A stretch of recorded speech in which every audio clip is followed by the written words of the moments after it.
안녕하세요. 음악 들리세요? 음악 조금만 듣고 계세요.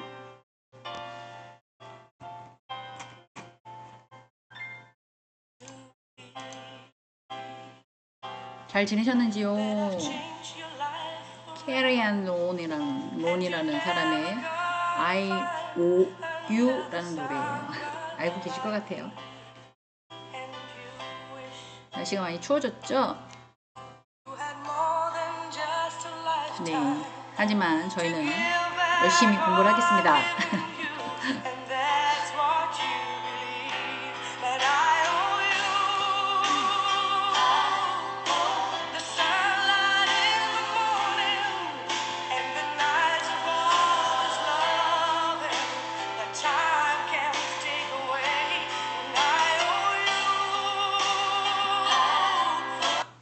네, 화면 조정하고 시간을 좀 끊으라고 저번 시간에 중간에 끊어서 조금 그런데요. 갖고 계시는 책을 보시면 289쪽 하다가 끊겼습니다. 센터의 평가, 건강 가정 사업에 대한 평가를 얘기를 했는데요.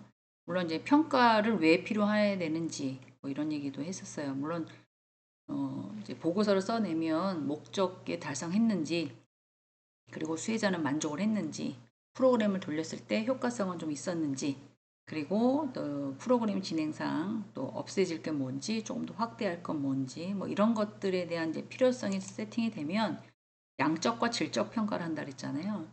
네. 뭐 만족도 조사를 해서 만족이 얼마나 높은지 뭐 이런 것들 계량화 하는 것도 있고요.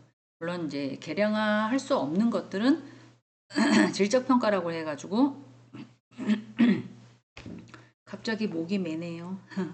어, 프로그램에 대해서 뭐 어떻게 어려운지 뭐 이런 것들에 대한 평가도 한다라고 말씀을 드렸습니다. 중간에 저번에 딱 끊어가지고 과정형 평가 제가 시험을 볼 때 특히 컴퓨터 수업을 할 때 이제 과정형 평가로 많이 하는데요.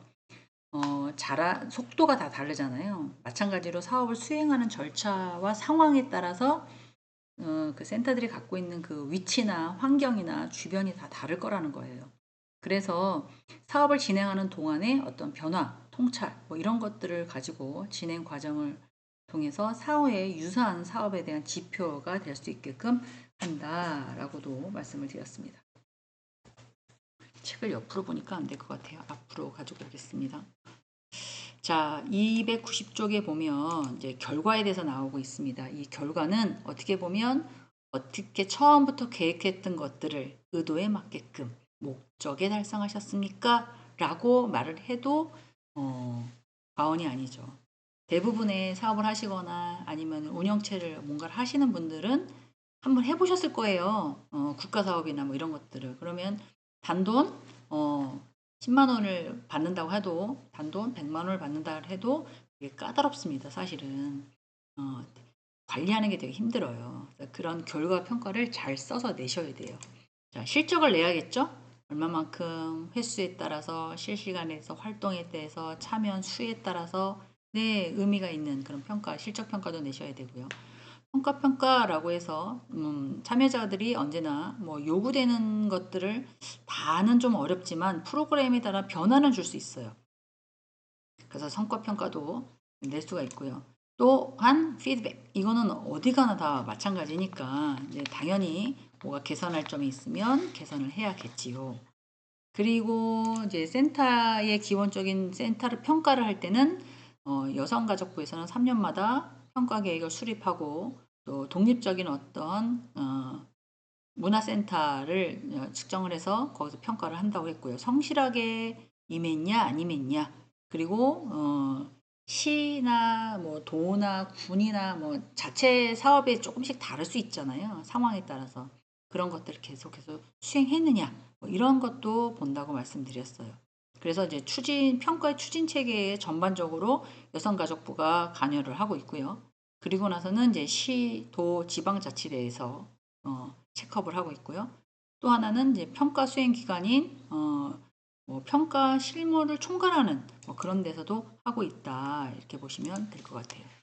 그리고 저번 시간에 추진 체계에 대해서 얘기하다가 이제 끊겼는데 이런 식으로 이제 구조화, 조직화 되어 있다고 보시면 될 것 같습니다.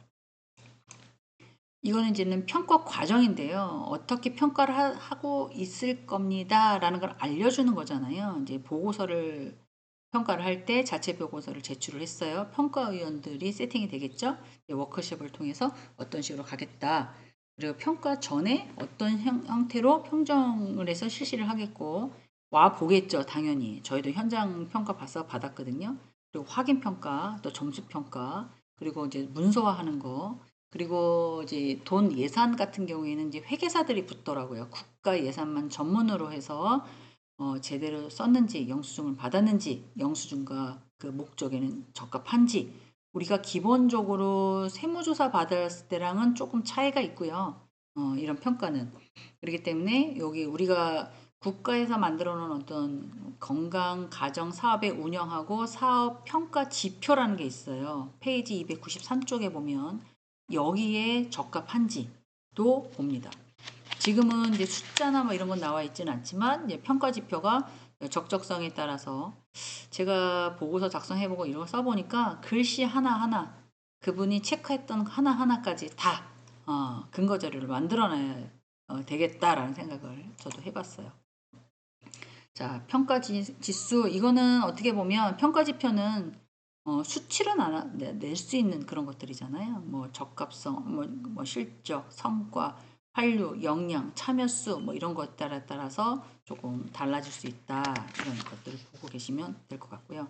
페이지 296쪽에 보시면 네, 건강사업에서 건강가정사업에 대한 이용자 누가 센터에서 제공하는 서비스를 과연 어떤 사람들에게 제공하느냐 뭐 이런 거잖아요. 사실 건강가정사업의 이용자라는 것은 센터의 서비스를 받는 모든 사람을 뜻한다. 뭐 물론 민원인도 있겠고요. 클라이언트라고 얘기를 하죠. 고객들한테도 있을 수가 있고요. 그리고 센터를 이용하는 뭐 제한을 두는 사람이 과연 있는지, 그리고 관심사를 갖고 있는 사람, 욕구는 있지만 뭐 누구든지 이용할 수 있는지, 뭐 모든 사람을 다 해줄 수는 없는 거니까 그런 것들이 있을 거 아니에요. 그래서 이제 그런 내용들을 좀 보시면 일단은 이용 절차는 센터 홈페이지에서 회원가입을 하셔야 된다고 하더라고요. 그래서 본인의 개인 정보라든가 이런 것들을 이제 제공을 좀 해야 하고요. 회원 가입을 한 후에 프로그램을 어떻게 이송하는지도 이제 약간 상담을 통해서 하셔야 된다고 얘기를 하고 있어요. 뭐 절차야 홈페이지 접속해서 개인 동의를 해서 제3자의 동의를 해서 인증을 해서 핸드폰으로 오겠죠. 인증하겠냐 뭐 이런 식으로 가입하는 건 거의 같을 것 같습니다. 이런 것들을 통해서 방문을 당연히 하겠죠. 물론 익숙치가 홈페이지가 익숙치 않은 사람들은 가서 직접 하셔도 된다고 나와 있기는 해요. 대부분 이제 익숙해지신 분들이면 이런 식으로 해서 약간 그리고 또 제3 내 정보를 남에게 오픈하는 거에 되게 민감하신 분이 있으세요. 그러니까는 잘못된 사고방식을 가질 수 있죠. 제 걸 맞은 게 오픈하면 그 사람들이 내를 막 모든 걸 어떻게 할 것 같은 이런 생각을 갖고 계신 분도 간혹 있더라고요. 보니까 그렇게까지는 안 하셔도 생각 안 하셔도 여기에만 또 그렇게 제가 동의한 거 외에 또 되게 다양하게 사용하면 법적으로 걸립니다. 그래서 그런 걱정 안 하셔도 될 것 같아요. 자, 그래서 이제 건강가정 프로그램들이 쭉 있잖아요. 가족 상담, 가족 교육, 문화, 돌봄, 뭐 기타 등등 특화된 이런 것에 대한 프로그램을 가지고 나는 무엇이 좋겠다라고 하는데, 자, 가족 한번 보겠습니다. 이거는 이중 언어, 이 다문화 가정에서는 당연히 필요한 것들이죠. 뭐 우즈베키스탄이라든가 물론 영어로 얘기를 하게 되면 좋겠지만 뭐 영어를 못하거나 한국어를 못하거나 우리도 우즈베키스탄어까지는 배우는 사람이 있기는 하겠지만 그렇게 많지는 않을 거잖아요.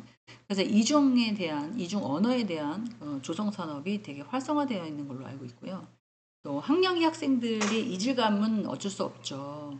네, 입시 정보도 취약할 수밖에 없고 그리고 또 그 친구들이 아주 똑똑해가지고 우리나라에 있는 뭐 의사나 변호사나 뭐 이렇게 된다 그러면 모르지만 그렇지가 않는다는 거는 예, 의사소통이 안 되고 언어의 장벽을 넘기가 어렵고 그리고 우리나라가 인재를 길러내는 어떤 시스템이 네, 만만치가 않잖아요. 수학부터 과학부터 모든 걸 다 잘해야 되니까 이런 프로그램이 제일 많이 활성화 시킨다고 하더라고요. 그래서 또 약간 엄마는 잘 모르잖아. 한국 사람이 아니니까 뭐 이렇게 또 자녀가 부모를 무시하는 경우도 되게 많다고 하더라고요. 그래서 자긍심을 향상시켜주는 그런 프로그램이 활성화되고 있다. 저 3명의 센터장하고 대화했고요. 거기서 사용했던 프로그램도 저한테 보내준 것도 있어요. 성과가 제일 좋은 것도. 그래서 좀 약간 그래서 조금 그 건강가정사를 준비하면서 저는 뭐 성인학습 지원센터를 하고는 있기는 하지만 이거 말고도 지역사회에서 양주, 의정부 뭐 이런 이제 센터장들하고 대화를 하면서 어떤 것들이 과연 시청 과정에서 운영 관리도 잘 됐고 프로그램이 운영이 잘 되고 있는지 그리고 실무적인 것들에 대한 조언을 좀 받아서 제가 말씀을 드리는 거예요. 성평등의 인권 뭐 이런 것들도 많이 고착화됐다고는 하더라고요. 결혼 이민자라든가 약간 다문화 가정의 사람들하고 많이 결혼하기 때문에 조금 많이 변하긴 했지만 그래도 사각지대는 없잖아 있더라라고 얘기를 하시더라고요. 이런 것들 폭력 예방 이런 것들도 아직까지는 좀 활성화되고 있다고 얘기를 하셨고 한 장 더 넘겨보면 298쪽에 보면 제가 지금 성평등에 대한 인권에 대해서 말씀드렸잖아요. 바로 밑에 사회 통합, 상담, 홍보 및 자원과 연계 뭐 이런 것들도 있어요. 물론 이제 취업 상담도 되게 어려웠고요. 글쎄 요새는 약간 그 음식점 같은 데 가보면 연변분들이 한국 사람처럼 해서 거의 똑같게 외모를 하고 하면서 이제 서빙을 하지만 생각을 해보세요. 얼굴이 까만 사람이라든가 오 이게 공사하나 봐요. 되게 시끄럽네 갑자기. 그렇게 되면 조금 다를 수 있다라는 거죠. 그래서 뭐 결혼 이민자라든가 새 일터에 대한 교육 훈련 이런 것들도 많이 활성화되고 있고요.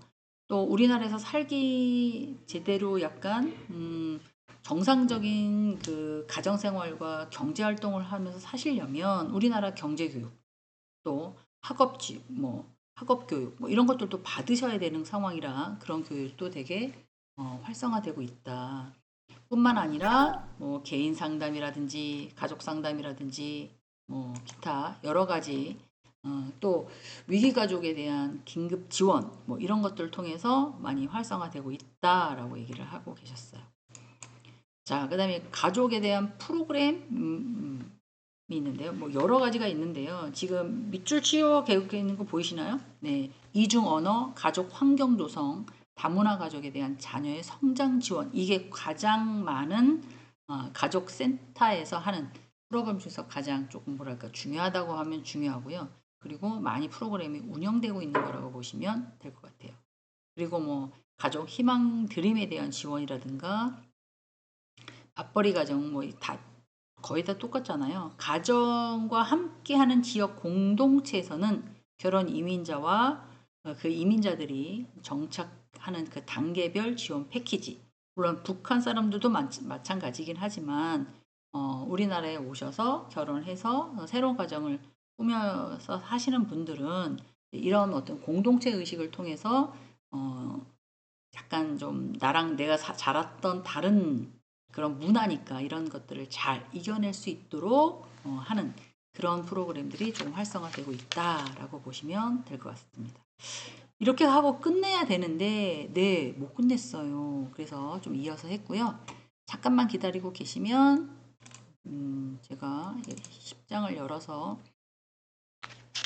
갖고 계시는 페이지는 302쪽입니다.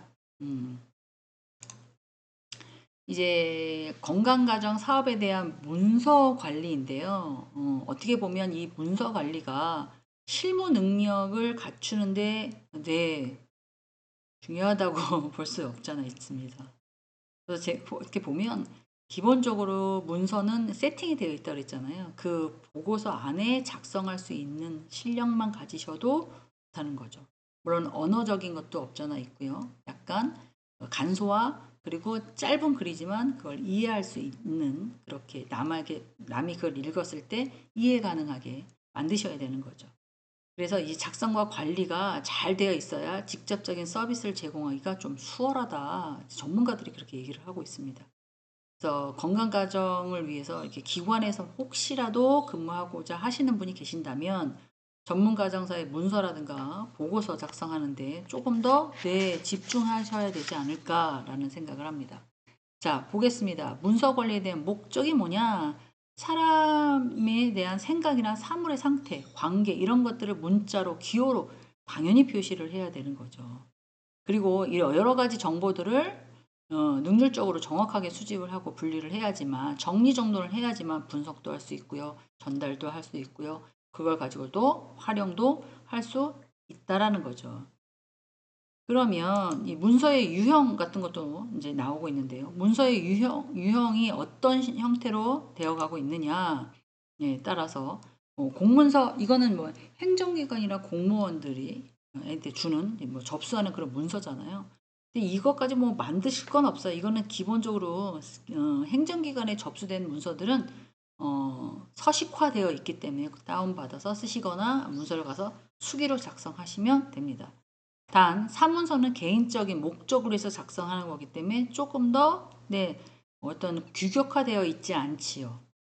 그래서 거기에 맞춰서 이런 형태여야 해라고 맞춰서 하셔도 괜찮다고 보시면 될 것 같아요.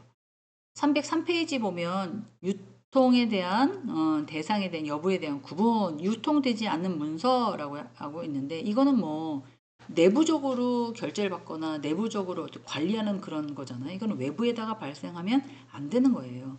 외부로 발생하는 그런 문서가 있고요. 내부에서 관리하는 누가 도장받았고 누가 결제받았고 뭐 이런 것까지는 알 필요는 없잖아요. 그래서 행정기관이 내부적으로 어떤 계획을 수립하고 또 처리하는 방침, 결과, 업무 보고 이런 거는 내부적으로는 건 외부로 오픈하지 않는 경우가 많습니다. 그러면 외부로 내보내는 건 대외면서 남한테 보여주는 거잖아요.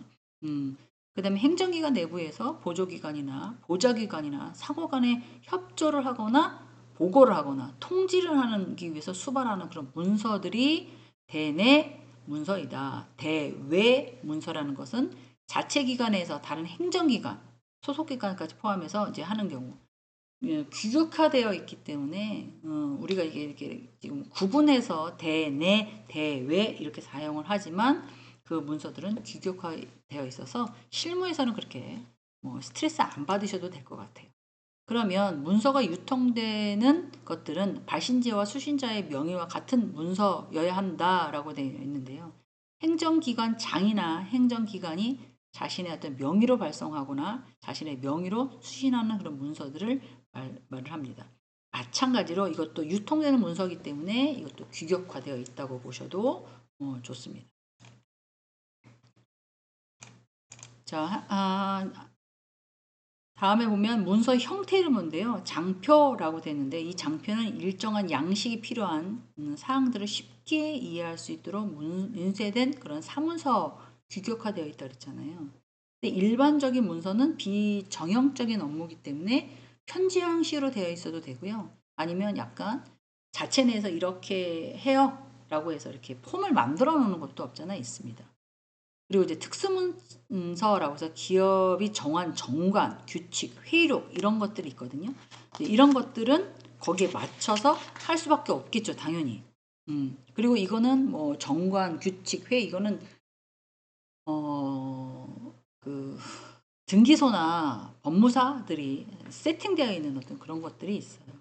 서류 거기에 맞춰서 그냥 하시면 될 것 같아요. 기업들이 사용하는 이제 문서들에 대한 구분에 대해서는 304페이지 표 지금 보고 계시는 10-1에 해당되는 것들이 없잖아 있습니다. 자, 하나씩 보겠습니다. 사업자 등록증. 사업자 등록증은 사업자 등록증을 발급하는 문서는 세무서에 있는데요. 이 세무서에서 규격화된 문서를 내면 본인이 직접 가신다. 그럼 즉시 발급도 가능하고요. 굳이 가지 않으셔도 온라인으로도 국세청 홈페이지에서도 가능합니다. 법인 설립 등기 이것도 가능한데요.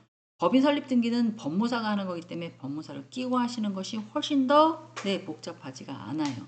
물론 간소화되어 있기는 하긴 하지만 주주명부 이것도 폼이 형식화되어 있긴 한데 주주명부에 들어가는 리스트는 거기에 해당되는 대표자가 작성하셔야 돼요.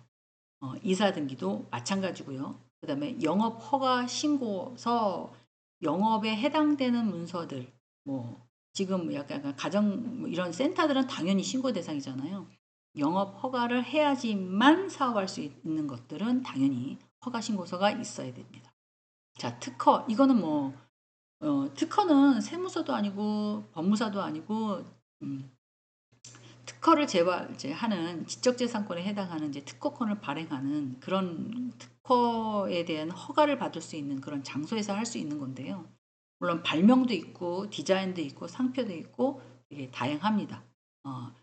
특허를 내고 유지하는 데는 당연히 비용이 들어가는 거죠.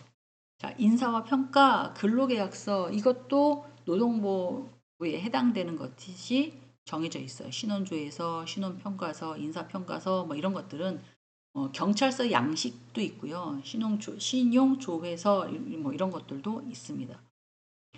규격화되어 있고 이건 증명이나 확인 뭐 재직 증명이라든가 사용 인감이라든가 뭐 은행 계좌라든가 이런 것들은 기업에서 자기네들이 맞게끔 외부로 나갈 수 있게끔 세팅되어 있는 그런 문서들을 얘기를 하고 있죠.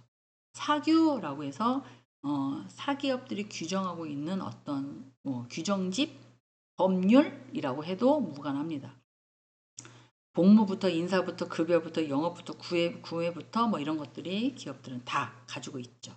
회의도 마찬가지예요. 주주회의라든가 이사회라든가 이런 것들을 통해서 기업들이 모든 걸 다 할 수 있게끔 만들어내고 있죠. 감사나 사업계획서도 마찬가지다라고 보시면 될 것 같아요. 이런 것들을 하나씩 지금 얘기를 하고 있는데요. 기업의 문서의 기능에 대한 구분이라고 해서 계약문서 뭔가를 사고 팔고 뭔가를 주고받을 때는 당연히 계약서가 있어야겠죠. 아니면 뭐 물건을 만들어서 파는 회사들도 있어야 되겠고요. 어떤 공사를 하는 사람들도 있어야 되겠고요.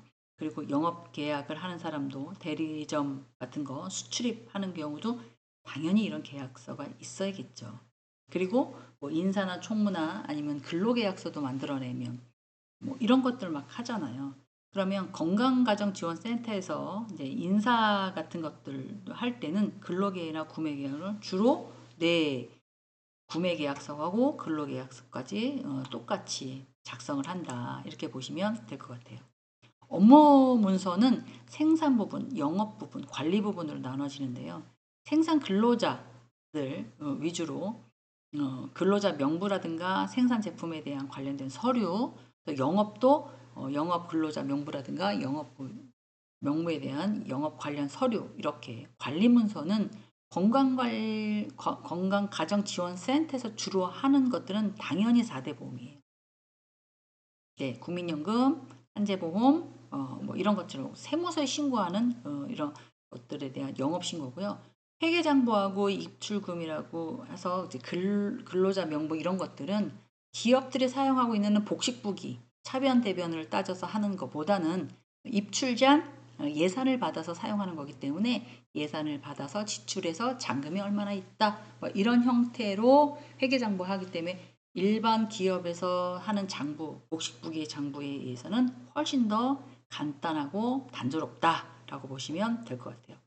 물론 이제 이런 관리 문서에 대한 임금이라든가 뭐 이런 뭐 회계장부 이런 것들이 틀리거나 오류가 생겨나면 신뢰성이 떨어지잖아요. 이건 당연한 거고 기본적으로는 이제 복식부기 위해서 국제회계 기준을 뭐 적용해서 차변 대변 재무제표를 만든다든지 뭐 이렇게까지는 안 간다는 거죠. 하지만 거의 사기업과 똑같지는 않다 하더라도 비슷하게는 간다. 그래서 세무회계 양식들도 좀 알고 계셔야 돼요. 자, 출퇴근 기록부, 시간의 근로대장, 근태관리대장 당연한 겁니다. 퇴근계산서, 영수증, 법인카드 이것들도 뭐 세무신고라든가 회계장부와 연관되어 있기 때문에 뭐 이세로 시스템을 사용한다든가 뭐 법인카드를 사용한다든가 이래서 당연히 관리문서에 해당이 되고요. 지금 명세서, 품위서, 결의서, 확인서, 시청서, 협조문, 일반 기업들의 상호를 다루셨다고 한다면 기본적으로 다 하는 거예요. 일반 소기업들도 다 하는 거라고 보시면 돼요. 그래서 이런 지급 명세서라든가 품위서, 결의서, 확인서, 신청서, 협조문 이런 것들도 작성을 또 해보셔야 된다는 거죠. 일반적으로 일반 문서는 일반적으로는 부서에서 공통적으로 사용하는 문서이기 때문에 보고서라든지 제안서, 기획서, 조사서 다 포함된다고 보시면 될 것 같습니다. 자, 305페이지 밑에 하단에 보면 문서의 처리 단계에 대한 구분이라고 되어 있는데요. 맨 처음에는 접수를 해서 배포를 하고 기한을 해서 합의한 다음에 완결하고 시행 문서를 작성한다 라고 되어 있어요. 그 다음에 이첩문서, 공람, 보관, 보존, 폐기문서, 미처리, 미완결 뭐 이런 것들이 해당이 되는데요. 자, 쓸데없는 소리가 자꾸 들려서 이거 끄겠습니다. 네. 자, 여기 보면 이첩문서라는 것은 제가 알고 있는 상식으로는 약간 그 민원 서류 접수할 때 뭐 이런 형태가 이첩문서고요. 공람문서 같은 경우는 배포문서를 특별한 절차가 없어요. 다른 곳에서 다른 사람에게 열람시키거나 보고할 때 쓰는 문서다. 공람, 보여주는, 보관, 보존 다 같은 형태라고 보시면 될 것 같아요. 자, 문서의 작성에는 육하원칙에 따라서 이제 작성을 해야 되는데 언제, 어디서, 무엇을, 누가, 어떻게, 왜 하려고 하느냐 뭐 이런 거에 맞춰서 작성을 하는 것이 맞다. 기본적으로는 그렇죠. 그래서 이제 작성일, 문서에 언급되는 사실, 뭐 시간, 그 다음에 문서의 내용, 요새는 문서의 핵심 주제, 뭐 때문에 문서를 보내려고 하는지, 뭐 실행 방법, 비용, 기간, 이유, 원인 뿐만 아니라 조금 체계지를 갖고 있는 사람은 문서 번호까지 해서 며칠 날 무슨 번호, 며칠 날 무슨 번호 이렇게까지 해서 문서를 작성하는 경우도 꽤 있다고 보시면 될 것 같아요. 자, 두문과 본문인데요. 이거 뭐 기관명, 뭐 아니면 문서에 대한 기관명을 기재한다든가 수식자를 기간하는 게 이게 두문 앞에다가 보여주는 어떤 건데요. 뭐 일자로 쭉 쓰는 경우도 있고요. 아니면 위에다가 약간 뭐 형태로 좀 쓰는 경우도 있고요. 본문에는 왜 이걸 하는지 제목, 첫머리, 뭐 아니면 본문에 대한 용건 그리고 문서 외에 별도로 뭔가를 전달하는 것들 그런 것들이 있고요. 307페이지 보면 결문이 있습니다. 맺은말 문서를 보호하는 뭐 이렇게 발신 명의, 기관자 어떻게 검토해 주세요. 뭐 생산 번호 일자 이런 문서 이거는 기업의 규모가 있으면 거의 다 있는 거라고 보시면 돼요. 문서의 문서 접수 대장, 문서에 대한 번호 접수, 그다음에 우편 번호, 도로명 이건 맨 하단에 이렇게 하는 경우도 있고요. 담당자를 공무원 같은 경우는 담당자를 표시하는 경우들도 꽤 있다고 보시면 돼요. 그래서 이제 원칙을 보면 문서를 왜 적었는지를 명확하게 해야 되고 그걸 읽으면서 읽는 사람이 중심이 접근해서 작성을 해야 되고요. 주요 메시지를 분명히 이게 무슨 말이야? 라고 하면 안 되고 이해할 수 있게끔 작성을 해야 되고 짧고 간결하게 읽었을 때 문서는 다 뭐 연애 편지처럼 줄줄줄줄줄줄 이렇게 쓰는 게 아니라 딱딱딱딱 끊어지게끔 문서의 전달을 전략을 잘 세워서 상사에게 검토를 받아서 이제 제출하는 경우가 꽤 많지요. 그래서 문서를 작성할 때 유의사항을 보면 문장을 정확하게 해야 되고요. 그다음에 똑같은 말 아닌가요, 지금? 2번 문장을 정확하게, 문장을 명확하게, 문장을 신속하게. 정확과 명확은 한국말 정말 어려워요. 문서를 수신자로 하게끔 읽는 사람으로 하게끔 정확하고 명확하고 이해 가능하게. 그 다음에 뭐 흐지부지 쓰면 안 되고 약간 성실하게까지도 포함해서 작성을 해야 된다.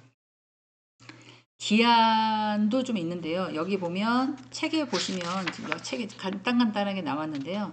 307페이지, 308페이지 보면 명확하다, 정확하다, 뭐 내용과 설명과 기록을 빠짐없이 작성해야 된다. 그리고 필요한 내용을 누락하지 않아야 한다.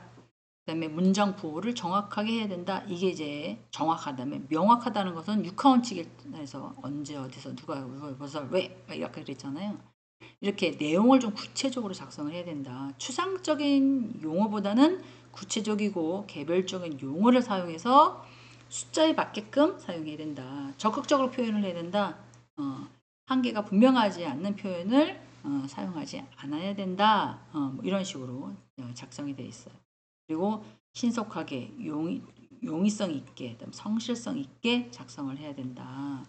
그렇게 되어 있습니다. 309쪽 보면 문서의 기한이라고 되어 있는데요. 이 가족센터와 관계된 규정 및 지침, 그리고 과거의 선례, 이런 것들을 숙지해야 된다고 되어 있습니다. 이런 것들을 잘 파악해야 되는데요. 사전에는 기한 문서를 작성할 때 이제 준비 사항들이 꽤 있어요. 가족센터와 규정하는 그런 지침이라든가, 과거의 선례는 이렇게 했다라든가, 이런 것들을 조금 잘 파악을 해서 이를 위해서 수집을 분석하는 것이 좀 필요하다라고 되어 있습니다. 그래서 대부분 과거에 했던 것들을 좀 받아서 조금 변경돼서 이게 맞는지 확인해서 보내는 경우도 꽤 있고요. 기한자는 센터와 수신자의 관계 입장에서 입장을 좀 고려해서 업무에 대해서 좀 책임의식을 좀 가져야 된다. 이렇게 또 확인을 좀 하고 있죠. 그래서 조금 이 서류 어떠세요? 라고 보내오면 저도 이제 업무를 보거나 뭐 이거 회의 자료 내보낼 겁니다. 이거 확인해 주세요. 뭐 이렇게 되게 많이 오거든요. 그러면 저도 그거를 조금 시간을 내서 아무리 바빠도 꼼꼼하게 봅니다. 오탈자는 없는지 확인이 어떤지 뭐 이렇게 잘했겠지 뭐 이렇게 가지 않아요. 왜요? 나중에 제가 다 혼나니까. 저도 보는 편입니다. 만약에 이제 기관장들이 되시면 이런 것들도 체크업을 하셔야 된다는 거예요. 자, 그 다음에 한 칸만 더 내려가 볼까요? 이렇게 가면 이제 갖고 계시는 309쪽에 해당되는데요. 준비사항이라고 있어서 기한의 내용과 방법에 대해 결정을 할 때는 센터와 어떤 미션이나 비전을 부합해서 생각해 보셔야 되고요. 사업의 목표를 잘 나타낼 수 있는지 여부에 따라서도 검토를 하셔야 돼요. 사전에 이제 상급자의 이제 의중을 조금 확인하고 초안을 작성하는 것도 좋겠다. 그래서 이제 좀 상의를 해보는 것도 좋겠죠. 내용이 누락된 건 없는지, 충분하게 또 검토한 건 없는지, 이런 것들도 체크해보는 것도 좋을 것 같다. 근데 한두 번 해보면 이제 이게 고착화되어 있고 규격화되어 있기 때문에 한두 번 해보시면 계속해서 하시면 되는 기 때문에 처음이 어렵습니다. 그리고는 이제 그게 하게 되면 내부 결제든 외부 결제든 어떻게 보면 품위서가 정해져 있기 때문에 공문에 대한 기한물을 처음에는만 좀 어렵지 이게 작성이 되면 네 비슷하거든요. 동일한 양식을 사용하지만 공문의 기간의 결제라든가 담당자와 결제권자에 대한 이름, 자필, 서명 이런 것들이 시행문에 대해서 담당자와 결제권자들의 자필, 서명이 없고 이름만 쓰는 경우도 없잖아 있어요. 그래서 그 시행문의 서식에 보면 시행문의 공문 기한을 결제받은 후에 외부 기관으로 발송하는 공문에 대한 양식만 특별한 경우를 제외하고는 이제 그런 기한문 형식으로 동일한 양식으로 작성하는 경우가 많습니다. 대부분입니다. 그래서 한 번만 작성해 놓으시면 좀 쉽다라는 거. 내부 결제도 마찬가지죠. 내부 결제도 일반적인 공문 기한으로 동일하게 작성하기 때문에 대부분의 수신자에 대한 내부 결제를 한다라고 보시면 될 것 같아요. 자, 310페이지 공문 작성의 요령이라고 되어 있는데요. 이건 이제는 팁이니까 한번 보십시오. 숫자는 아라비아 숫자를 쓴다. 날짜와 연도 이것들은 생략하고 온점으로 찐다. 예를 들어서 2016년점, 12월점, 15 이렇게. 이게 간단하게 보니까 시간은 20시간제로 한다.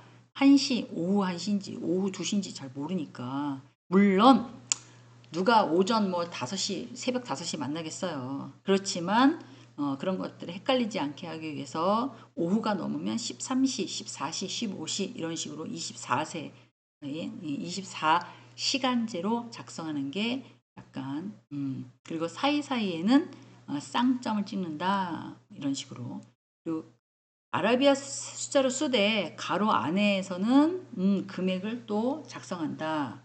뭐 13,750원 이러면 금 13,750원 뭐 이런 식으로 작성한다 라고 되어 있어요. 그래서 이런 기본적인 룰을 좀만 알고 계시고 나머지 거를 작성하시면 표를 한번 볼까요? 311쪽에 뭐 이런 식으로 무슨 가족을 응원합니다. 뭐 이렇게 모든 가족을 응원합니다. 무슨 가족 센터, 수신자, 무슨 시장, 뭐 이렇게 인사발령, 퇴직 뭐 이런 식으로 뭐 1번 뭐, 2번 뭐, 가 뭐, 나 뭐, 붙임 뭐 해서 밑에 쭉 이게 기본적인 틀이에요. 여기서 조금 응용하거나 조금 바뀌실 수도 있지만 대부분의 뭐 이런 형태로 외부로 보내는 거는 이렇고요. 한 장 더 넘겨보시면 내부 결제 하는 경우도 없잖아 있잖아요. 뭐 이런 식으로 작성을 한다. 그래서 처음에만 조금 헷갈리시고 만약에 이제 이런 기관에 들어가서 근무를 하시게 되셨어요. 근데 문서를 작성해야 되는데 어떻게 써야 되는지 몰라요. 그러면 아까 말씀드린 것처럼 선임들이 했던 서류 보관해 놨을 거예요. 그거를 어떻게 하는지 파일로 찾아서 보셔도 되고 다 인쇄해서 보관하거나 PDF 파일로 세팅이 되어 있을 거예요. 그렇게 하게끔 만들어 놨기 때문에 이걸 가지고 조금 아니면은 그 상사가 있잖아요. 상사나 뭐 이런 사람들한테 이런 식으로 작성하면 될까요? 라고 물어보셔도 좋겠다. 뭐 이런 얘기죠. 자, 결제라고 되어 있는데 314페이지 보면 결제도 종류가 꽤 많습니다. 좁은 의미에 대해서 결제, 전결, 대결 뭐 이렇게 쭉 나와 있는데요. 행정기관의 의사결정을 이 서류를 내가 확인했음 뭐 이런 뜻이잖아요. 그 뜻도 있지만 이 결제를 한다는 거는 내가 이걸 책임지겠다라는 거예요. 의사결정할 때. 그래서 이 문서가 제대로 됐는지를 보고 조금 정확하게 결제를 하셔야 돼요. 그래서 좁은 의미에서는 기관의 의사결정에 대한 권한을 가진 것들, 그 직접적인 의사에 대해 의사를 결정하는 그런 행위를 결제라고 얘기를 하죠. 정결이라는 것은 어떻게 보면 기관장으로부터 사무의 내용을 다 결제권을 위임받았다. 내가 대신 해도 된다라는 그런 것들이에요. 그 위임의 정결 사항들을 당의 기관장이 훈령, 위임 정결 규정이라고 있거든요. 이런 것들을 통해서 지방자치단체의 규칙, 사무 정결 처리에 관한 규칙 여기에 따라서 이제 정결을 한다. 뭐 이런 형태도 되어 있고요. 자, 그다음에 대결이라고 있는데 이 대결은 결제권자가 휴가나 출장이나 기타 사유로 지금 할 수 없어요. 뭐 이러게 되면 대리해서 하는 경우도 있고요. 아니면 저희 같은 경우에는 이제 연필을 써요. 나중에 뭐 출장 갔음, 휴가 갔음, 뭐 이렇게 병가 뭐 이런 식으로 씁니다. 그리고 나머지 사람들이 사인 다 하고 돌아오면 다시 하는 문서를 보관할 때는 완 세팅되어 있는 결제로 보관을 하기 때문에 그런 식으로 보관을 합니다. 대결 문서 중에서도 내용이 중요하다고 판단되는 경우에는 사후에 결제권자들에게 이거 안 보셨죠? 한번 보세요. 이거 최종 결정이 난 건데 그래도 결제해 주셔야 됩니다. 이렇게 하는 경우가 맞다라는 거죠. 안 보이 그냥 넘어가서 나 이거 사인 안 했는데 근데 책임 없어 이런 식으로 하면 안 된다는 거죠. 이 결제를 하는 것들은 어떻게 보면 해당 문서에 대한 결제권자의 서명을 하거나 사인을 하거나 도장을 찍거나 뭐 이런 것들은 결제에 대해서 책임을 지고 내가 이 서류를 보았음이라고 하는 그런 어떤 확인 같은 것들이기 때문에 결제 문서가 성립하는 최종의 절대적인 요건이라고 봐도 좋습니다. 그러면 이 결제에 대한 표시가 기관장이 결제하는 경우에는 기관장의 직위에 따라서 서명하기도 되고 도장도 찍어도 되고요. 사인도 하게 되고 뭐 이러는데 대부분 자필로 쓰는 경우가 대부분이에요. 아주 간단한 어떤 영수 처리하거나 이런 것들은 도장을 찍지만 그렇지 않은 것들은 이제 자필 서류를 하는 것이 대부분이다라고 보시면 돼요. 즉 위임된 사항에 대해서 대결하는 경우에는 기관의 결제란을 설치하지 않지만 결제 서명에 전결이라고 표시되어 있으면 대신 뭔가를 하는 거잖아요.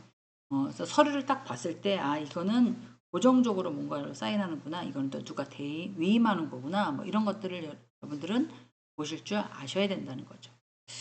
결제 문서에 대한 간인이라고 얘기를 하는데요.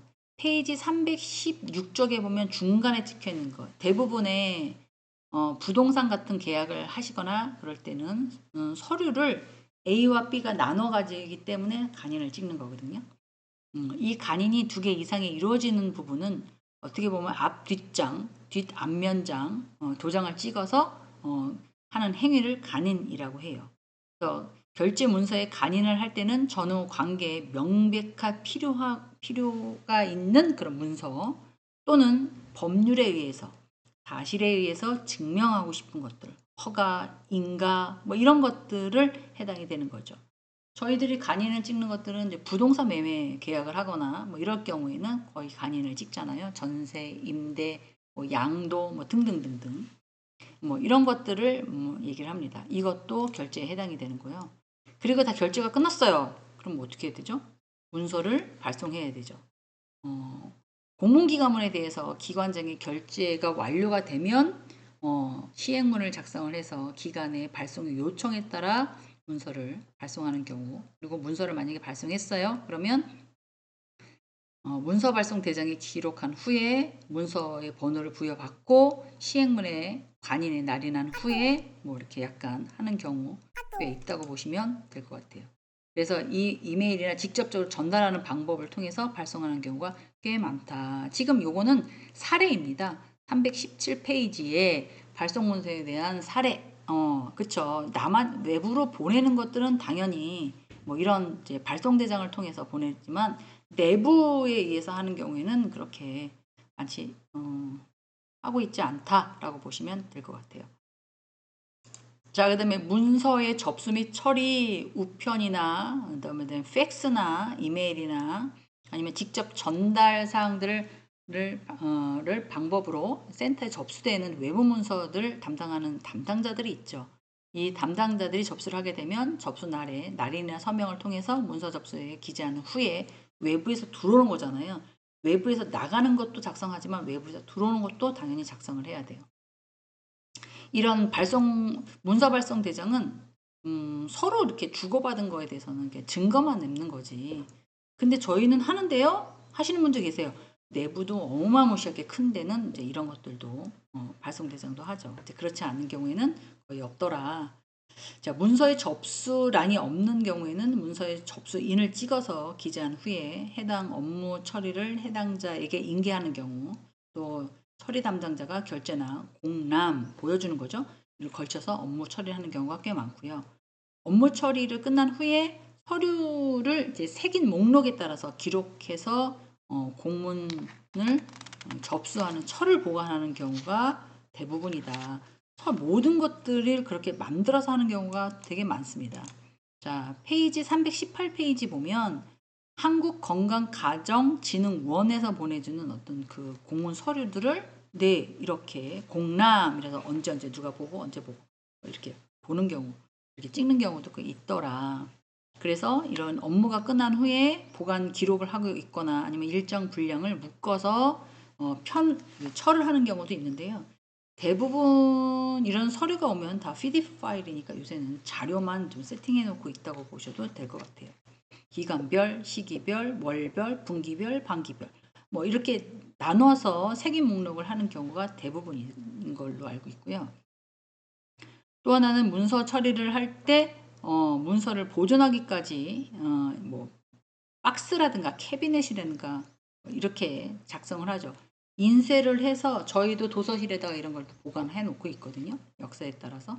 그러니까 이렇게 이제 하고 있다라고 보셔도 좋을 것 같습니다. 문서 이제 폐기 다 갖고 있을 수는 없죠. 기본적으로 공문서는 5년 보관이에요. 법적으로. 그리고 뭐 3년, 1년에 따라서 조금씩 달라지긴 하지만 법적으로는 5년씩 갖고 있지만 큰 기업들 같은 경우에는 10년, 20년, 30년까지 다 갖고 있고요. 박물관에다가 전시하시는 분들도 있어요. 그래서 이제 이렇게 우리 회사에, 우리 학교에, 우리 기업에 뭐 역사다라고 해서 보관하는 경우도 꽤 있더라라고 보셔도 좋을 것 같습니다. 그래서 맞춰서 문서를 이제 회계하시면 될 것 같습니다. 자, 갖고 계시는 책 321쪽 볼까요? 321쪽. 문서, 보고서의 작성 및 관리, 이게 좀, 국가 예산을 받는 그런 사업들은 보고서를 잘 써야 됩니다. 물론 이제 건강가정센터에서도 그렇고, 가족센터에서도 물론 국가사업을 통해서 잘 하는 거기 때문에, 센터를 비롯해서 조직 내 업무에 대한 어떤 연속성을 보여주기 위해서 보고서를 잘 써야 되는데, 조금 까다로운 게 뭐냐면, 이제 그 어떤 직무인지 모르지만 그 직무의 법령 규정이나 뭐 그런 것들을 조금 신경 써서 규격에 맞게끔 써야 되는 거죠. 되게 국가적으로 쓰는 이런 것들은 되게 디테일하게 본다고 보시면 될 것 같아요. 그래서 그 형식도 좀 있지만 그분들이 원하는 대로 쓰지 않으면 나중에 또 예산이 깎일 수 있습니다. 제가 막 얘기하다가 머리를 막 긁적거렸나 봐요. 화면에 제 머리. 그래서 지나치게 약간 명령에 따라 구두나 메모나 전화나 전신이나 서면이나 이런 것들을 통해서 정보에 대한 통신망을 통해서 일정한 의사나 정보를 전달하는 것이 좋다라고 되어 있어요. 자, 또 하나는 이제 보고서인데요. 보고서란 뭐냐? 321쪽에 있습니다. 보고서는 보고하는 글입니다. 문서죠. 그래서 일반적으로 일상적인 어떤 사항이라든지 현황사항, 긴급사항, 특정한 사건에 대한 현황, 아니면 전문적인 어떤 연구, 검토 이런 것들이 되게 간결하고 약간 깔끔하게 딱 읽었을 때 이해 가능하게, 아까 명확, 정확 이런 단어 썼잖아요. 이렇게 작성하는 게 이제 보고서예요. 되게 짤막하지만 그래도 의미가 있는 그런 것들이고요. 그리고 너무 또 어려운 말 써도 또 안 되는 부분이 없지만 그 분야와 상황에 따라서도 좀 다릅니다.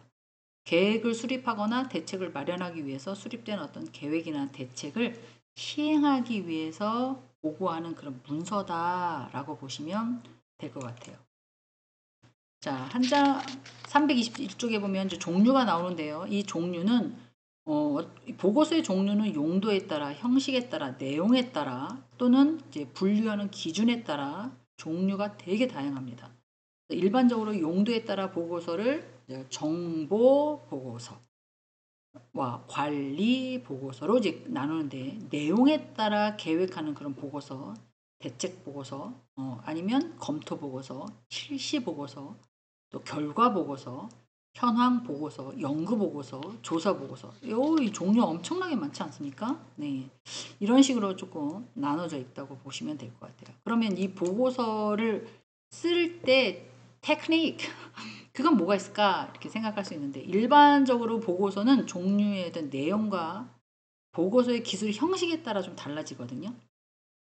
그렇기 때문에 뭐 일정한 그 기술이 반드시 있는 건 아니지만 그 형식과 어떤 뭐 약간 종류에 따라서 성격이 조금씩 변화된다고 보시면 될 것 같아요. 뭐 첫 번째로 하는 거는 사실 있는 그대로를 기록해야죠. 그건 당연한 얘기고요. 그죠? 그리고 무엇을 보여줄 건가? 이 보고서는 어떤 형태로 나가야 되느냐? 이런 것들도 좀 머릿속에 두셔야 되고요.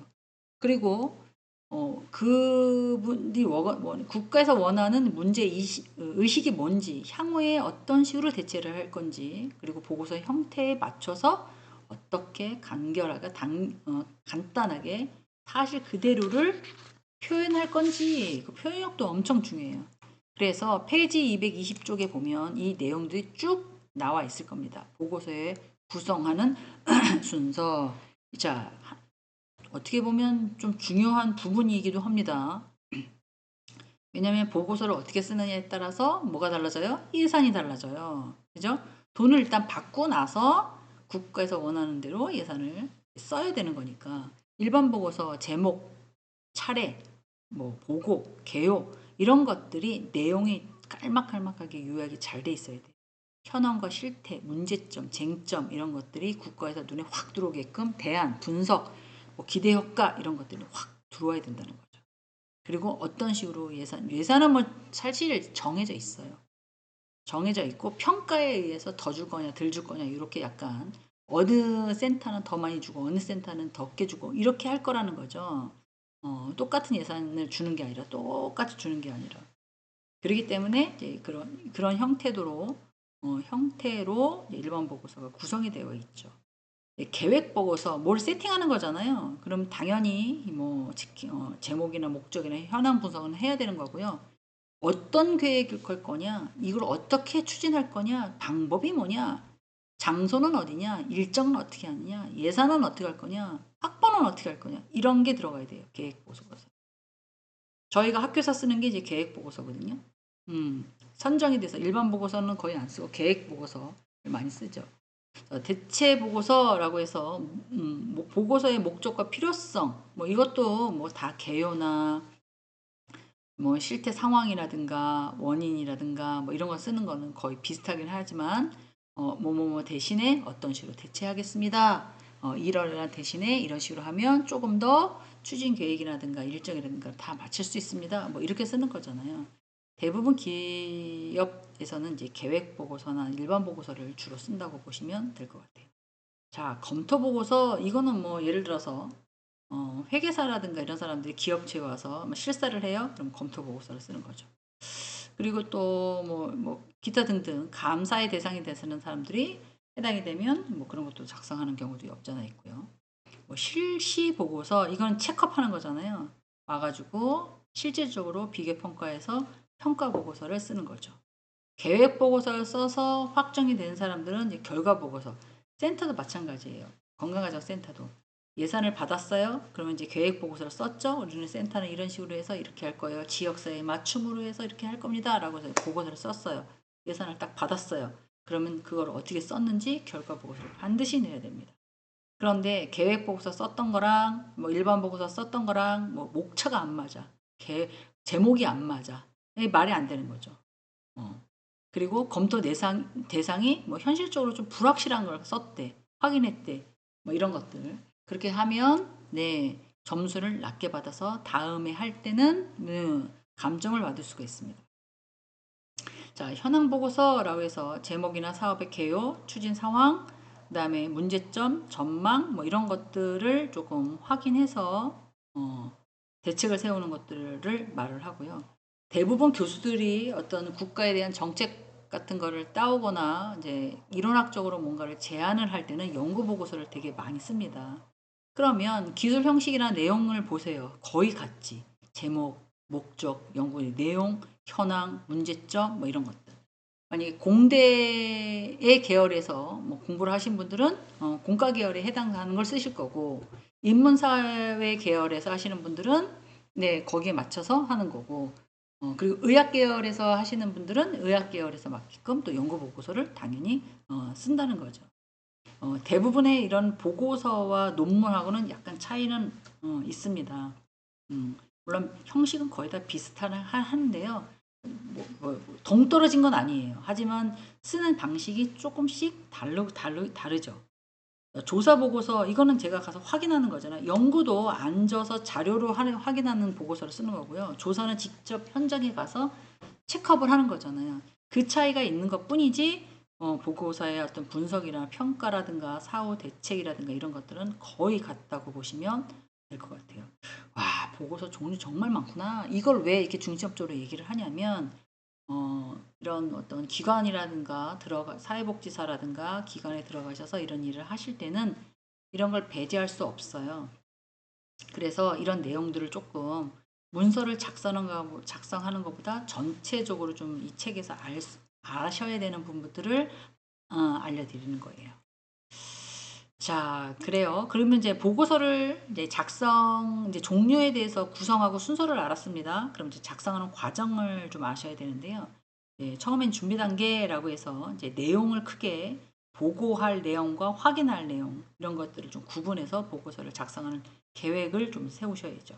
그리고 나서 이제 작성 단계인데요.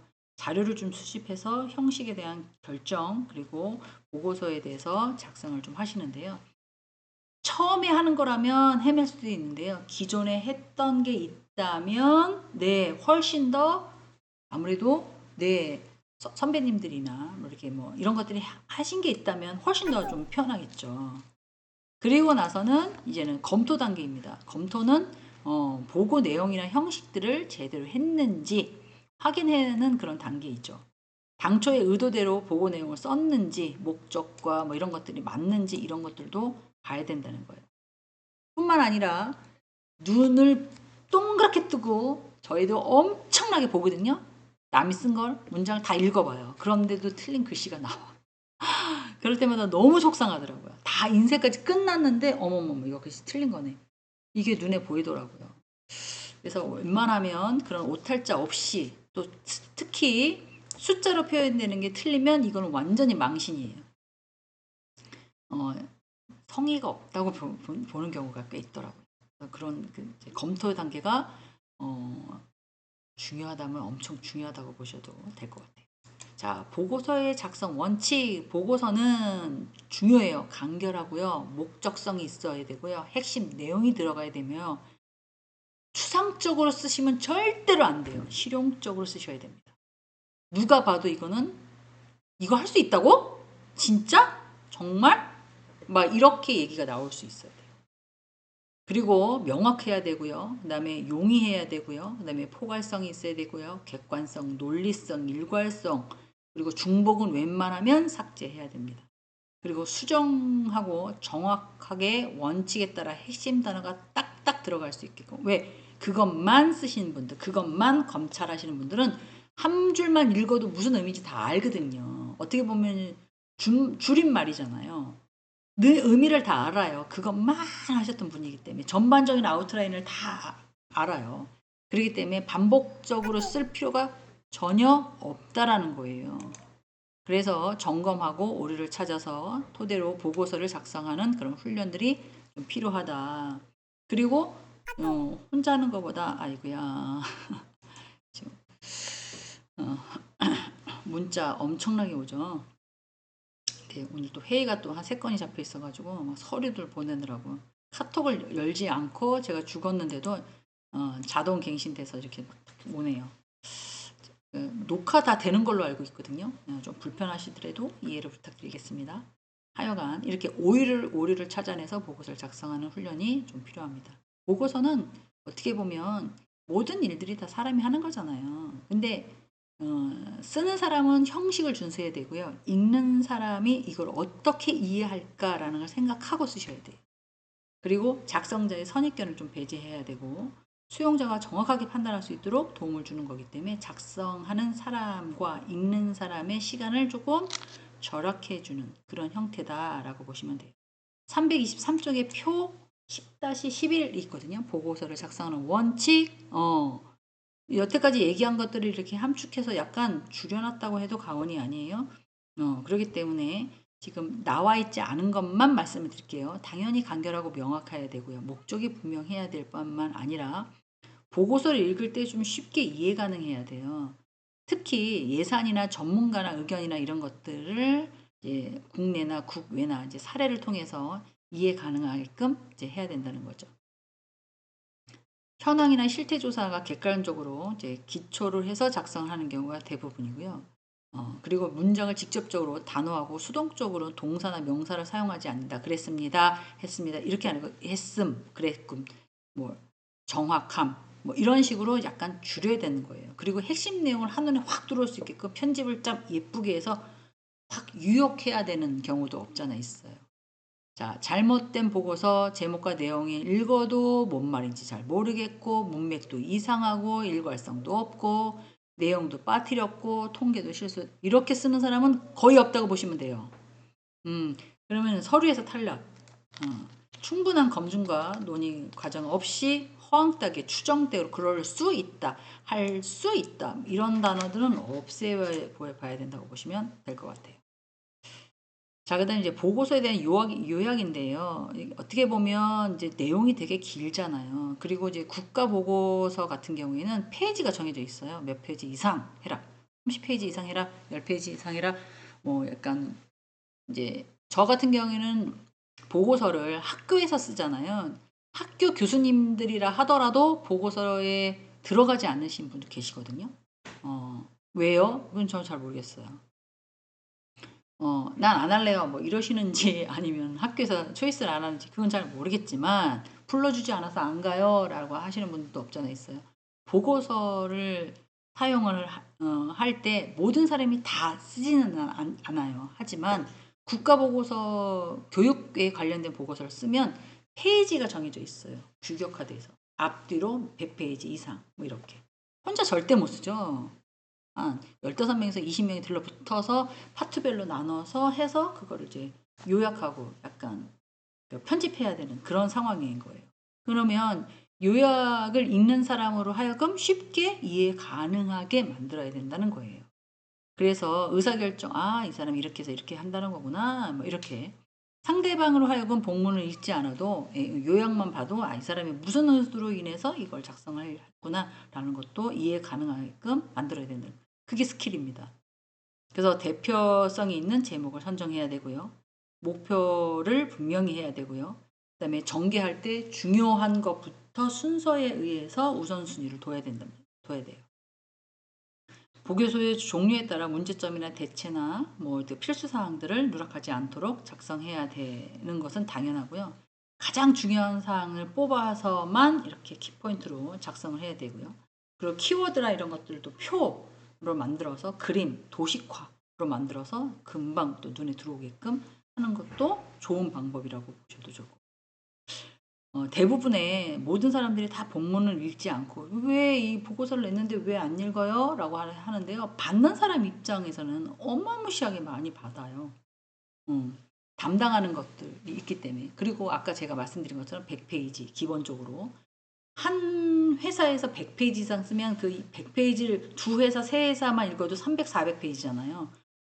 그분은 다른 일을 안 하나요? 그분도 분명히 TF팀으로 뽑아서 그거를 할 건데 자기 업무가 다 있는 사람들을 약간 선정해서 이제 심사위원을 시키는 거가 대부분이에요. 그러면 자기 일이 있는데 그걸 다 읽을 수가 없죠. 물론 책임에 대한 것들은 가능하게 봅니다.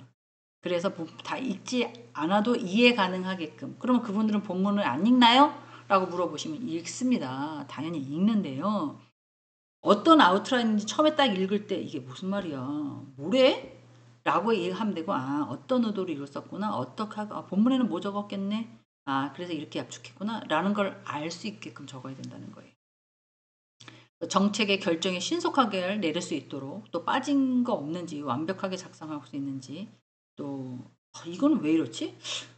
전화해서 물어보지 않을 정도로 이렇게 궁금한 사항이 없을 정도로 써야 된다는 거죠. 그래서 논리와 일괄성과 객관성을 유지하면서 작성을 해야 된다라고 작성했고요. 그 메모 쪽지나 보고서를 보면 그 대부분의 간략하게 제목이나 결론이나 이런 것들을 간략하게 만들어 놓고 있잖아요. 그러니까 보고서를 받는 상사나 회의나 이런 행사를 참여하는 사람들이 직접 대면이나 전화, 구두로 보고하는 게 어렵다고 한다면 신속하게 이런 자료만 보고도 딱 볼 수 있게끔 한다는 거죠. 여기 박스에 있는 거 325쪽에 보면 메모 쪽지 보고서 사례 수신자 센터장님께 보고할 내용 어떠어떠 긴급회의를 하게 됐습니다. 날짜는 언제입니다. 장소는 어디입니다. 긴급상황은 이런 상황 협의사항입니다. 그리고 보고자는 누구입니다. 라고 하면 딱 보면 회의한다는 거네. 어디서 며칠날 뭐 이런 식으로 간다는 거죠. 어,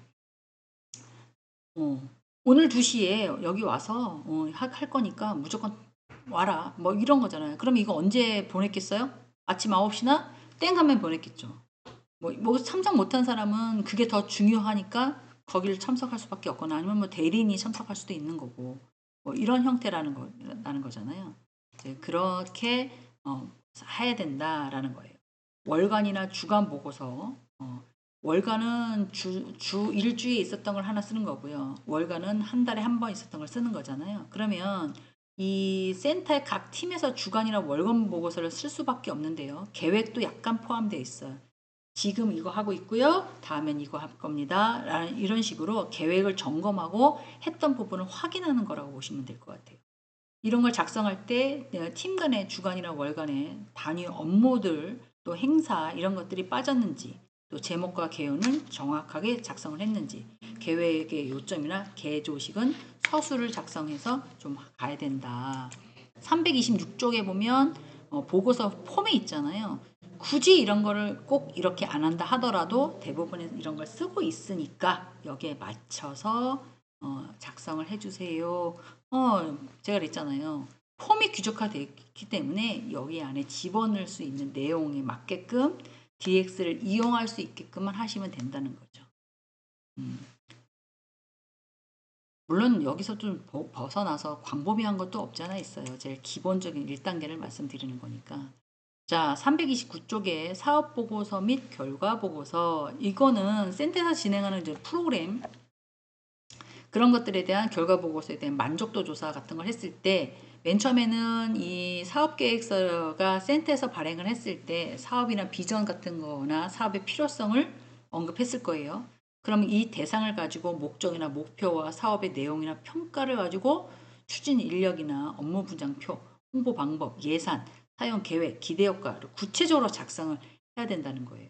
그러면 결과 계획은 그렇게 썼다고 하지만 이제 결과를 가지고 얘기를 한다 하면은 이 결과에서는 이 우리가 계획했던 어떤 모든 것들이 수립하고 집행이 됐는지 평가 후에 추진한 계획에 대해서는 결과 보고를 했는지 사업의 계획에 따라 업무의 추진 과정이라든가 진행 상황, 점검 상황, 그다음에 정성, 정량 이런 식으로 어떻게 향후에 발전을 하는지 이런 것들을 작성해서 조금 봐야 된다. 이런 얘기들이 담아져 있습니다. 제가 질질 끌 수도 있는데 조금 힘드시겠지만 네. 장수를 한번 하나 더 넘겨보시면 챕터 11페이지에 330쪽이거든요. 이거 조금만 줄이겠습니다.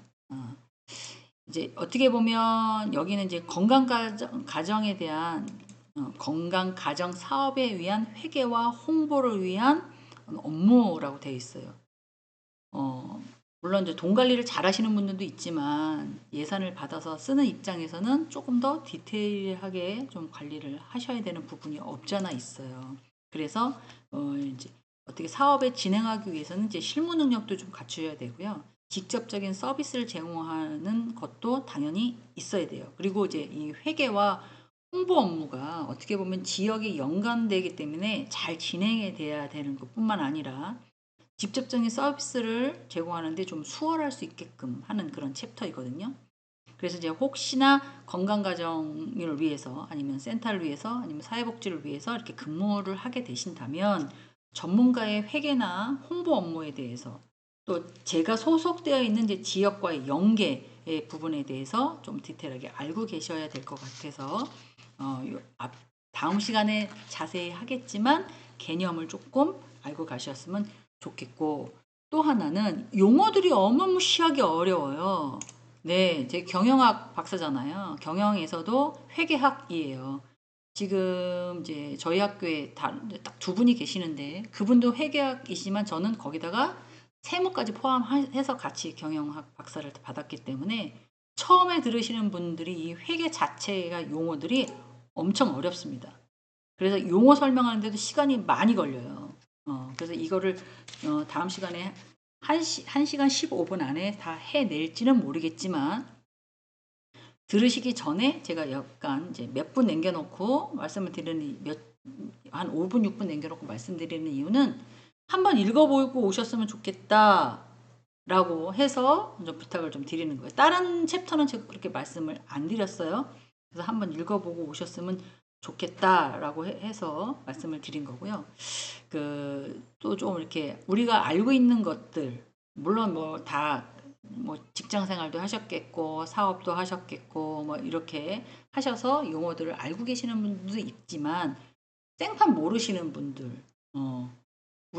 제가 바라보는 성인학습자분들은 공주님으로 많이 사신 분들이 많으셔서, 갖고 온 돈으로만 이제 생활하시는 분이 꽤 있으세요. 그러다 보니까 이제 이런 거에 대한 개념이 없으신 분들도 용어에 대한 것도 잘 모르시는 분들도 있어요. 그러니까 이런 것들도 조금 알고 계셔야 된다는 거죠. 자, 회계라고 하면 어떻게 보면 재정 활동의 일부이고요. 돈, 뭐 이런 것도 회계라고 할 수 있고요. 또 금품도 해당이 됩니다. 갖고 있는 자산과 재산은 달라요. 출납이나 보관이나 관리 이런 것들에 유용한 재무 활동, 재무 파이낸셜이라고 적혀 있잖아요. 네. 그런 것들을 이제 종합적으로 정리하고 기록하는 그런 것들이에요.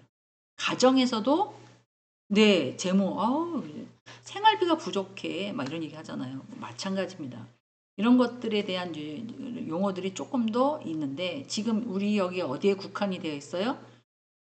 국가 사업에서 예산을 받아서 센터에서 뭔가를 해결하는 이런 거에 국한이 되어 있잖아요. 그렇기 때문에 국가에 대해서 갖고 있는 그 예산에 대한 것들도 좀 알고 계셔야 되고요.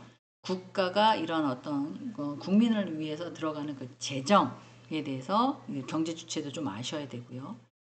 그리고 모든 사람들이 할 수 있는 산수 아니야? 도하게 들어온 거 나간 거 빼고 그럼 끝 아니야? 라고 생각하시는데 거기서도 조금 더 광범위하게 약간 개수를 통해서 연속적으로 종합 정리를 할 수 있는 뭐 어카운팅 뭐 이런 것들에 대해서도 조금 알고 계셔야 된다. 그래서 재정, 경제 주체에 대한 종합적인 경제 활동이라고 되어 있고요. 예산 그러면 회계 연도 내에서 세입과 세출의 재정적인 계획, 이 예산은요 꼭 정해져 있습니다. 지금 올해가 몇 년이에요? 2024년도예요. 회계 예산에서 올해를 단기라고 많이 합니다. 2024년도를. 그러면 2023년도는 전년도잖아요. 그래서 전기라고 많이 하죠. 그럼 2025년도는 차기라고 얘기해요. 어떤 분이 후기라고 얘기할 것 같아서 제가 입을 그렇게 했는데 후기가 아니라 차기라고 얘기를 합니다. 전정기, 차차기, 단기. 단기는 회계연도 내에 이 회계연도가 1월 1일에서 12월 30일인 경우도 있고요. 아니면 6월 1일에서 그 다음 5월 30일인 경우도 있고요. 9월 1일에서 그 다음 8월 30일 경우도 있습니다. 지금 저희가 라이프 사업을 하고 있잖아요. 라이프 사업의 회계연도는 5월이에요. 5월 1일에서 그 다음, 6월 1일이에요. 그 다음 연도 5월 30일까지예요. 일반적으로 회계연도가 1월 1일에서 12월 31일이라고 한다면 저희는 좀 달라요. 쓰는 것도 약간 좀 달라요. 그래서 일반적인 회계 예산을 갖고 있는 사람이라도 회계연도에 따라서 세입 시출이 달라지기 때문에 헷갈립니다. 그렇기 때문에 이 회계 예산이나 기간들도 조금 알고 계셔야 돼요. 모든 기업들이 1월 1일에서 12월 30일이에요. 이러면 너무 좋죠. 국가 예산은 다르거든요. 그리고 예를 들어서 우리나라에서 사업을 하시는 분이 해외에다가 해서 뭐 수입 수출을 한다고 가정을 해보세요. 거기는 한 학기 시작하는 게 원래 9월 학기부터 시작하잖아요. 9월이 신학기예요. 그리고 봄학기고 겨울방학은 짧고 여름방학은 길고 외국은 그래요. 근데 한국은 어때요? 한국은 3월이가 신학기예요. 그다음에 가을은 코스모스 뭐 이렇게 코스모스 졸업했어 뭐 이러잖아요. 상황에 따라서 다 다릅니다. 그래서 이 예산에 대한 그 회계 연도는 되게 중요해요. 그러니까 이 책이 나가야 되는데 이 용어를 설명하다 보면 늦을 것 같은 거예요. 그래서 이제 한 5분 남겨놓고 말씀을 드린 거고요. 한번 읽어보고 오셨으면 좋겠다라고 얘기를 하고 있습니다. 자, 그래도 진도는 가야죠. 한 2분 남았지만 사회복지법인에 대한 재무회계의 이해. 이 재무회계는요. 기업에서 하는 법인은 재무회계도 있고 뭐 여러 가지 회계가 있긴 한데 재무회계가 들어오고 나가고 물건을 팔았다면 물건이 사서 물건이 나가는 거. 물건을 만들었다면 원재료 부재료를 갖고 와서 물건을 만들어서 상품화해서 나가는 거. 이런 것들을 재무회계라고 보시면 될 것 같아요. 그래서 사회복지법인은 영리를 목적으로는 하지는 않지. 돈을 벌려고 막 물건을 사거나 물건을 만들거나 서비스 제공하거나 이러지는 않죠. 대부분. 그렇지만 어떻게 해요? 네, 비영리법인이라고 하더라도 예산은 받아야 될 거 아니에요. 돈이 없이는 어떻게 할 수가 없잖아요. 그래서 어떻게 보면 국가에서 예산을 받아서 하는 거죠.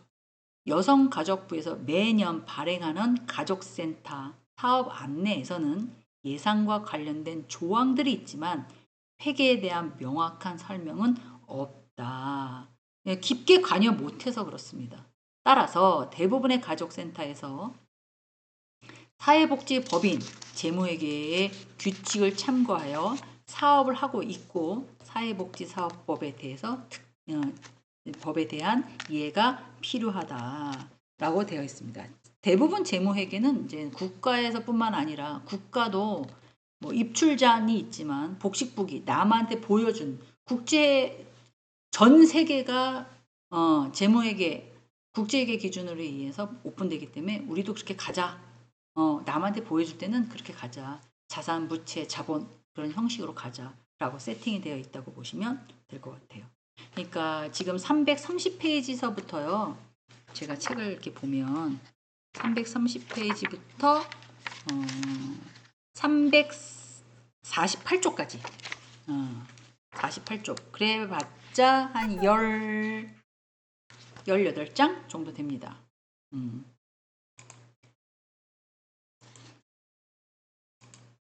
18장 한번 쭉 읽어보시고 오시면 제가 얘기하기가 되게 편할 것 같아요. 한 번만 읽어보세요. 한 번만 읽어보시면 그래도 좀 편할 것 같다는 생각을 해서 이제 부탁을 드리는 거예요.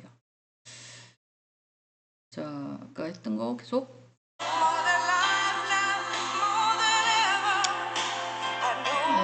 음악을 틀어드리는 이유는 약간 조금 시작과 끝을 알리는 것도 있고요. 그리고 조금 이색적인 어떤 지금 2학년이시잖아요. 그러니까 그런 거를 조금 경험 삼아서 이거 정말 좋다. 그리고 2학년을 위해서 건강가정사로만 위해서 제가 약간 추억이 될 수 있게끔 해드리기 위해서 이런 거 고민 저런 거 고민 이제 해서 음악도 켜드리는 거고요. 끝날 때 1분 동안만 그리고 퀴즈를 통해서 뭘 길어서가 맛이 아니라 그리고 과거를 들여다 봤을 때 그 수업 재밌었어 이렇게 추억이 되시라고 만들어 드리는 거예요.